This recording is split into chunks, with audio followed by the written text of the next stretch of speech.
What's going on, guys? Welcome back to the channel. I did a little video on Clapback Thursday, and I ran into another little video that Oscar did through FightHype.com, and it really touches some subjects about boxing to include, Tank Davis's career, the potential for Ryan Garcia versus Barrios, a continuation of the Dana White's FBI drama, and just a little update on boxing. Again, Oscar De La Hoya is one of the bigger promoters in boxing. He has a huge fight this weekend with Vergil Ortiz.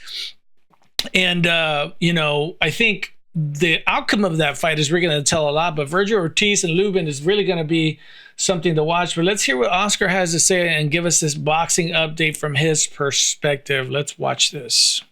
For your next what is it? Wow, this is cool. They said you're fighting Dana for the TKO title. See who dies or what? Wow. What is your opinion about the belt?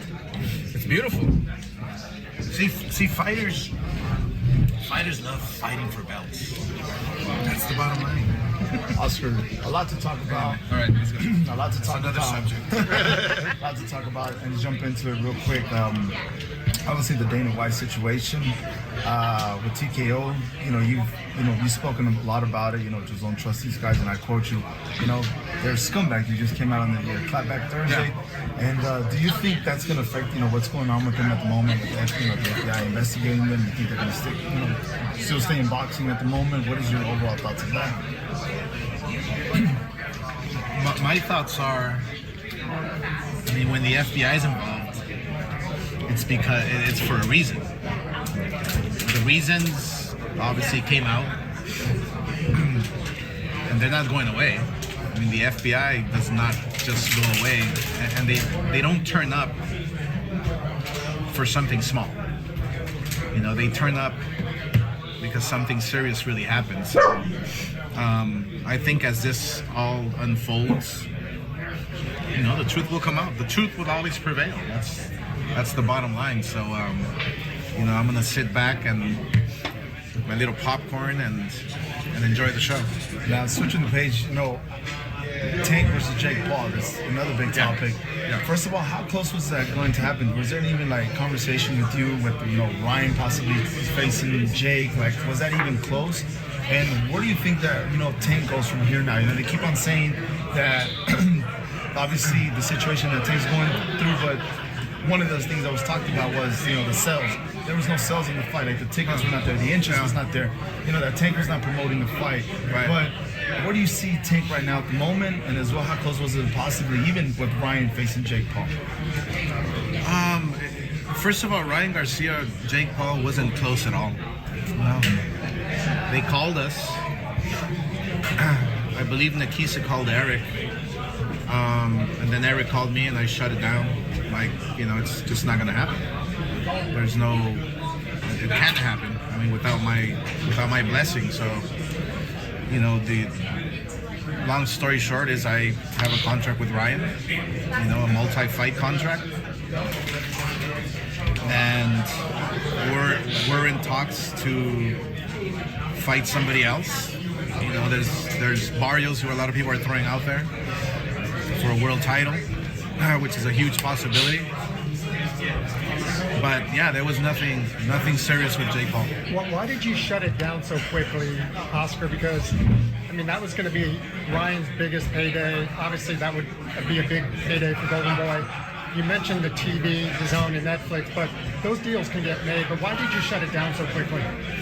Because we have a contract with the Zone, and they work with Netflix, and it just wasn't the right fight for Ryan. What we want to build with Ryan is something special. Just like we've done with Vergil and how I did with Canelo and how I've done with so many fighters. We wanna make sure that he's on the right trajectory, the right path to get to the world title, to become a star, a superstar in boxing. This is what I like about Oscar De La Hoya is he wants his fighters to be serious. And this fight with Gervonta Davis and Jake Paul, it's not a serious fight. And I don't know why Gervonta Davis decided to take it. Yeah, a lot of money, but if he continues to do what he did in boxing, yeah, he had that draw, but the money's going to be there. So it doesn't make sense to me why he would take it. And I think Oscar De La Hoya understands he doesn't want his fighter, he doesn't want Ryan Garcia to become a WWE boxer. It's just for entertainment, but an actual champion. I think that's one of the things you could appreciate about Golden Boys. They want their fighters to fight real fighters and exciting fights. And I think that's going to be a hard sell for Ryan. And I'm really disappointed in his performance. I'm wondering how he's going to perform in his next fight. Will he even show up? If he's going to fight a Barrios, will he actually show up, or it's going to be another nothing burger to his career? Let's continue. And that wasn't it. How did Ryan feel about that? I Did you guys talk to I him? haven't talked to him. Oscar, can you just Supreme Boxing here. Let's talk about this event. Golden Boy in Texas is almost synonymous with some tremendous fights. As we look over the years, you guys are tried and true, proven out here in Texas. The fight fans turn up for Vergil, for the guys that Golden Boy makes. How exciting, and what does that say to you as a promoter that you have guys like Boots Ennis and Brandon Adams coming to see Vergil? All these guys, because Adams is coming too? Brandon Adams is coming, yes sir. So you have all these guys that are interested in that Golden Boy event that you're putting on, and the division's hot with Vergil Ortiz as one of the superstars. Well, look. First of all, I feel Vergil is on the brink of becoming a superstar. Lubin is no walk in the park. I mean, this is a dangerous fight. This is the fight that that can either make your career or derail it. I mean, it's interesting, right? Because Lubin is a guy who nobody wanted to fight. A guy who every world champion was surprisingly busy already with their own fights. Every world champion out there. I mean, but look, Lubin's coming off fights with Zoom. He's coming off fights with some big names, some great fights. So Vergil's not looking past him. He has his business to take care of on Saturday. And yeah, you're right. Look, we'll have 10,000 people there in the arena, and Texas always does show up. So it's a testament to what Vergil has built throughout the years. It's a testament to what we've done, Golden Boy, in boxing, and we're going to continue chipping away with Vergil. But I really do feel that Vergil can become the guy, just because of the deep weight class and the names that are waiting for him in line to get their shot. So look, Vergil Ortiz holds the key right now, and having a great win on Saturday will just solidify his status as being one of the best 54-pounders out there. Hey, Oscar, Oscar, ¿qué es lo que más te molesta? Bueno, cambiando un poco de tema y de idioma, ¿qué es lo que más te molesta del boxeo actual? Porque te hemos visto en el Clapback Tuesday hablando de absolutamente todo y pareciera que no te gusta lo que ves ahorita. Lo único que no me gusta es de que los peleadores no están peleando con los mejores. Es todo. Es así de fácil. Yo quiero ver las mejores peleas que se pueden hacer posible, ¿no? Actualmente. Y hay campeones mundiales que no quieren pelear con los mejores. Y es lo único que me molesta. Porque yo, obviamente, fui peleador y yo promuevo como que peleé, ¿verdad? Como cuando yo peleo con los mejores, y yo quiero que mis peleadores peleen con los mejores en el momento perfecto, ¿no? Cuando sean campeones, cuando ya eres campeón, tienes que pelear con los mejores del mundo. Y actualmente el boxeo no está haciendo eso. Es lo que me molesta, me frustra. Si seguimos en el camino de Turkey, ¿a dónde vamos a parar? No, él está haciendo sus peleas. Él, mira, por ejemplo, un día me puede llamar y decir, mira, yo quiero esta pelea. Y si no estamos hablando con The Zone o no estamos proyectados para hacer esa pelea, sí, es una idea que se puede hacer con Turkey. Si paga el dinero, si tenemos a The Zone envueltos, si todos estamos de acuerdo, esa pelea se puede hacer. No hay ningún problema con Turkey. Turkey, él quiere ver las mejores peleas posibles, pero obviamente también tiene que pagar. ¿Y con lo de los organismos? Los organismos, mira, yo como peleador y como promotor voy a defenderlos hasta el fin. Yo he hablado con Suleiman, yo he hablado con Paco Valcarcel, yo he hablado con todos, con Gilberto, con la FIB, y Golden Boy está 100% apoyando a los organismos. Oscar, Kevin Garcia, aka the Puerto Rican Kid KG. I just wanted you to maybe offer a thought or reaction to the actual Tank Jake situation. I know Jair asked you, but I didn't hear you. Yeah, But I didn't hear you say what you thought about Tank exactly. Right. What I feel about Tank, he's a great fighter. I mean, he's one of my favorites, literally. I have nothing bad to say about him. I mean, he's a great fighter when he's in the ring. He's a great fighter when he's training. He's a great fighter when he's focused. It's just outside the ring, for some reason he gets in trouble.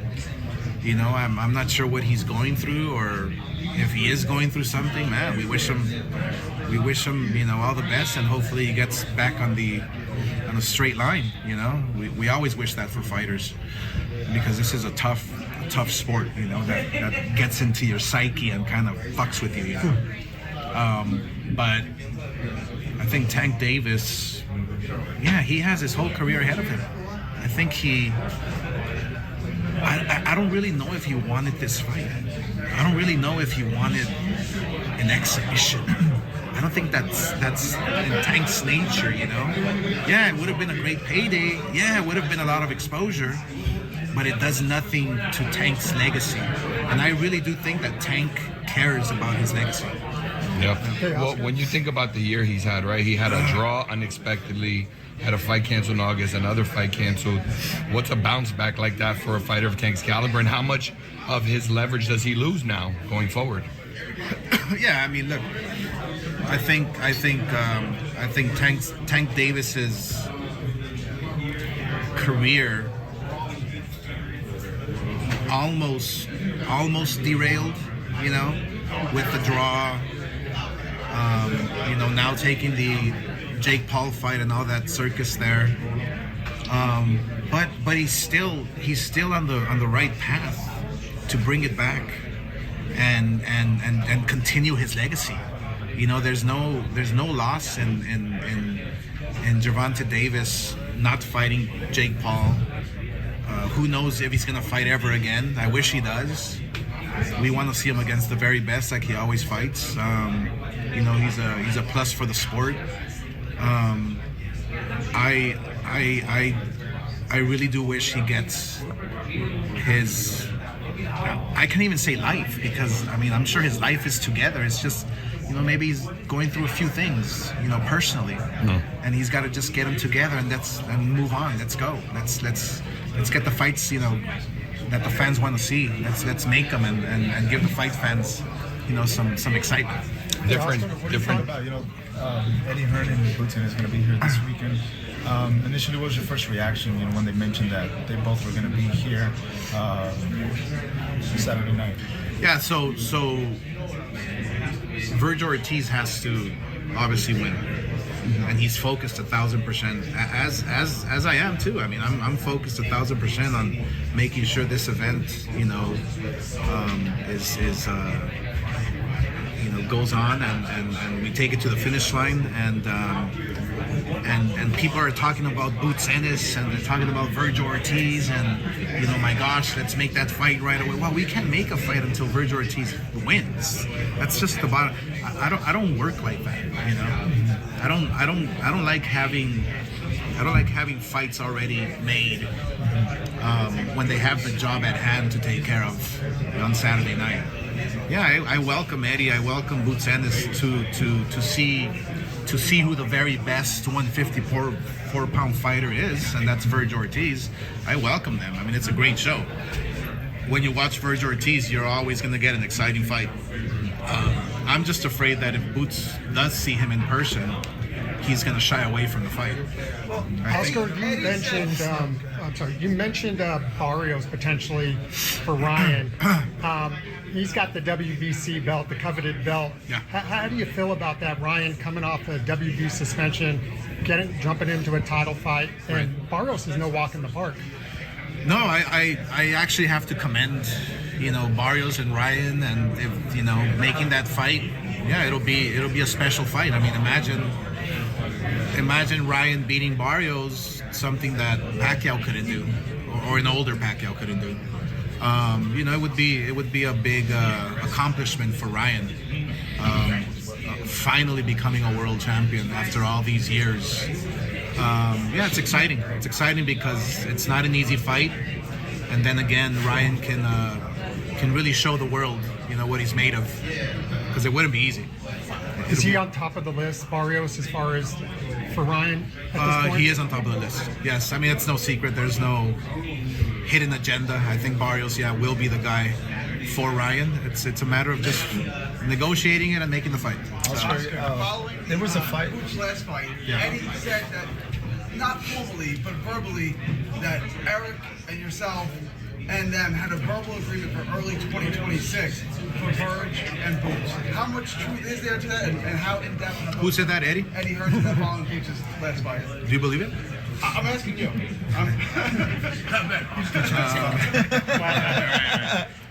I got my new material for next week. Let's see. No, look, I want that fight. I want that fight 1,000%. We want that fight. First thing is first. Vergil has to win on Saturday. That's the bottom line. I'm not gonna take Vergil from his focus, from his tunnel vision, and kind of go to him and say, hey, sign this contract because we're gonna fight Boots Ennis. No. Let him win his fight on Saturday, and then we'll start negotiations. But is there a verbal agreement? Yeah. Eddie wants it. I want it. Vergil wants it. Boots wants it. Yeah. We'll start negotiating right after the victory if he wins. Oscar. There's also saying that Eddie and Boots. I'm sorry.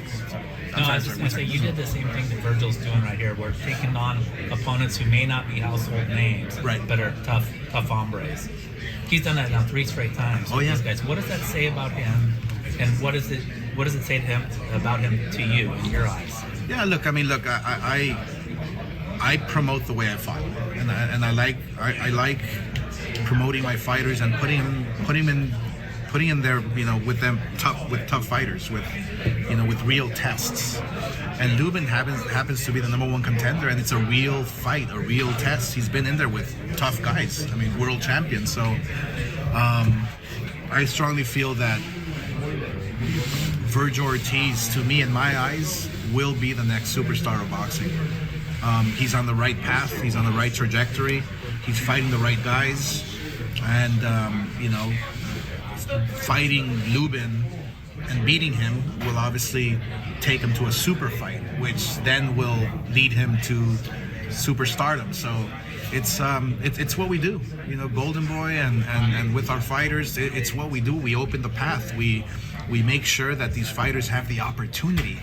And that's exactly what Vergil needs. It's the opportunity. He has to win Saturday, and he has the opportunity to taste superstardom in his next fight. Oscar, question. Oscar. I started interrupting you. Sorry about that. So prior, going to the talks about the fight with Vergil, there was a saying, Boots Ennis needed some tune-up fights. What do you think about, the talks about that Boots Ennis needed those tune-up fights, but Team Ortiz kept on saying, we don't need no tune-up fights. We're just going to jump in there. Right. Eddie Hearns, I'm not mistaken, even it was mentioned from Eddie, or, we're going to take some tune-up fights and prepare for Vergil. Right. What do you think about that? One side, it needs a tune-up fights, and the other one just is like, just jump in there. Well, look, if you go back to, if you rewind a bit, you remember when Boots Ennis fought, and Eddie was like, let's fight Vergil now, and they were on TV, on camera, saying this and that, and then right after they were off camera, it's like nothing happened. We were calling out Boots Ennis, and they didn't want to do it. They wanted a tune-up fight, this and that. I understand all that. As a fighter, yes, you want tune-up fights, but come on, how many tune-up fights do you need? You're already a world champion. It's like you're fighting the top guys, and then you're going back in your career. You know, you're rewinding your career. Like, what are you doing? Go into a fight where yes, it's a tough fight. You're moving up in weight, but you know, let's make the fights happen. That's the bottom line. Don't go back on your word. You know, and then accuse Vergil that we're ducking Boots. You know, it's like it's come on, let's not play these games. Let's just make the fights happen. Vergil Ortiz is ready at 154, and I'm glad, like I said, Boots Ennis is coming down to watch his fight. I'm actually really glad he is. And but then again, I am afraid that Boots Ennis is gonna see Vergil, and he's gonna tell Eddie, I don't want Vergil next. Let me have another tuna fight. Well, a few things I want to touch here. I'm going to touch on Oscar's comments on Gervonta Davis, Ryan Garcia versus Barrios. Oscar De La Hoya just posted it on his Instagram that it is confirmed. May 2nd is when that fight will happen. And I'll touch on, you know, Ortiz versus Newman and what could happen after that. I think it's really a lot of interesting things can happen. So first of all, let me just confirm, you know, here, as you can see, Oscar De La Hoya, let's see, where did he put it? Where did he put it? The takeover. Yeah. So Oscar De La Hoya, it's going down. This is May 2nd. King Ryan is back in Times Square. So more than likely, he's going to fight May 2nd with Barrios. Let's just go ahead and go with that. What do I think about that? Does Ryan Garcia really deserve a title shot after being suspended for doping? Yeah, people could say it was microdosing or whatever. He tested hot. He popped hot. Bottom line. Can't make excuses. His opponent did it for whatever reason, right? I don't think he deserves the fight. Why would he be up in line after a year suspension for a title fight? This is part of the shenanigans with the belts, you know, with the WC, the WBC, WBO, you know, WBA, all these, they can play real, they can be fickle when it comes to a big fight and there being money. I don't think Ryan Garcia deserves that fight. I really don't. But let's talk about why this fight makes sense. Barrios isn't a world beater boxer. He's, because the division is very weak, because the 147 division is very weak, he's a champion. If it was a little tougher, if this was about 10 years ago, he wouldn't be a champion. They had too many people there. You had Thurman, you had Spence, you had Garcia, you had Crawford, you had so many fighters. It just wouldn't have happened. But what if Ryan Garcia can actually win? Well, I think he's back in business. You know, and then if Haney wins, then he can make that mega fight and really get paid. However, I've lost faith in Ryan Garcia. I don't know if he's a professional enough to take a fight like this serious. He said that he was injured in his last fight with Rolly Romero. You see, Ryan Garcia is turning into a young man of excuses. And I believe this is his last opportunity to show if he's a real fighter, to show if he really is passionate about the sport of boxing, if he has respect for the sport of boxing. This is his last chance, Ryan Garcia's. Now, on Barrios, I mean, if he can beat Ryan Garcia, I mean, this guy just finished coming off a draw with Pacquiao. And if he could beat Ryan, I mean, he sets himself up for a huge payday when have you ever heard of a champion so average collecting big checks like Barrios? Good for him and his family. But I think this is the perfect storm for both fighters. Ryan Garcia can beat Barrios, become champion for the first time. A lot of people don't know Ryan Garcia is not a champion. He's not. And he's been behaving like he's not. Ryan Garcia has not behaved like a champion. He's actually behaved like a spoiled brat. And this is his last chance to show if he has any kind of respect for the sport, any kind of respect for the talent that God's given him, any kind of appreciation for the fans that put him there. This is the boxing fans. This is his last chance. And Barrios, he can get on top, if he plays his cards right.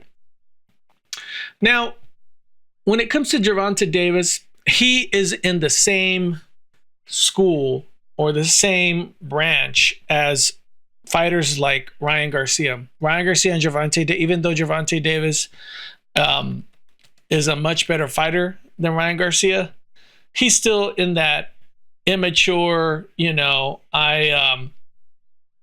that very spoiled, the brat, in my opinion, does not take care of his profession like he should. Maybe it's too much money, maybe it's too much attention, but definitely an extremely talented fighter. Gervonta Davis is 30-0 with one draw, and he's 31 years old. If he can get himself together, he recently had the Jake Paul fight canceled, and maybe it's a blessing in disguise. That wasn't going to help his legacy. That wasn't going to help him respected as a professional, as a boxer. Yeah, he's going to have money, but these guys don't box just to have money. There's some sort of skin in the game if they take their boxing careers serious. And that's the question. Is Gervonta Davis still respect and appreciate the sport and respect the sport as the professional that he's shown for most of his career? Yeah, he has got a couple of issues to straighten out, but Gervonta Davis isn't Ryan Garcia. Gervonta has been a world champion. Has he given us the fights that we wanted? Not always. But he has an opportunity to straighten out whatever he's going on and come back, fight the people that he needs to fight, show the world that you're talented, and he can be still the superstar that he once was. He's lost a little bit of I guess, leverage, and he's lost a little bit of I wouldn't say popularity, but PBC fighters don't fight very often. This is a huge criticism for PBC fighters. And he has an opportunity to come back. We want to see him, but he's still under the same umbrella as the Ryan Garcia fighters that, they want to make money. They aren't really thinking about their legacy per se. I think Gervonta Davis was checked out a little bit. I don't think he was, I heard a report out there that, he was just kind of not, really focused on boxing anymore. And sometimes you could really tell a little bit, I think you could tell that maybe Gervonta Davis was checked out and that's why he took this fight. I don't agree with Oscar saying he didn't want to take this fight. Maybe Oscar meant like the fight wasn't really important to him, but he did it anyway because of the money. Maybe if that's what he meant, I could agree with him. But I think he wanted to fight for the money, but it's not going to happen. So Gervonta Davis, hopefully we see you soon. Great fighter. I mean, there's so many mega fights that could still happen. You could really brighten up the 140 pound division, really make a name for himself, make a lot of money. Anyway, finally, Ortiz versus Lubin. So what do I think about? Well, Vergil Ortiz really needs to win. So many huge fights can happen if he's able to pull it off. Vergil Ortiz is 23-0. He is, let's go look at his score. He's 23-0. He's 27 years old. Has a 91% knockout percentage for his fight. Look at who he's fought in the last. He's fought Madrimov, Buhachuk, and Thomas Delorum. You know, these guys are solid 26-6, 24-1, 10-1, 27-2 with Lubin. I'm going to be honest with you. I think Vergil Ortiz did a better job at beating Madronov than Crawford did. There could be a huge mega fight. I mean, people are talking about Boots Ennis at 154, but Ortiz and Crawford at 160. That sounds like a really interesting fight. Why? Because I think Vergil Ortiz did a better job against Madronov than Crawford did. If you don't believe me, watch the fights. Watch the fights without commentary. And you let me know who you think did better. Anyway, guys, I just wanted to reflect, react to Oscar De La Hoya's answers on some of the questions in the press conference that he had today. If you enjoyed the content, click like and subscribe to the channel. I really appreciate it. Thank you for stopping by. That's the punch. That's the story. That's ETB Boxing.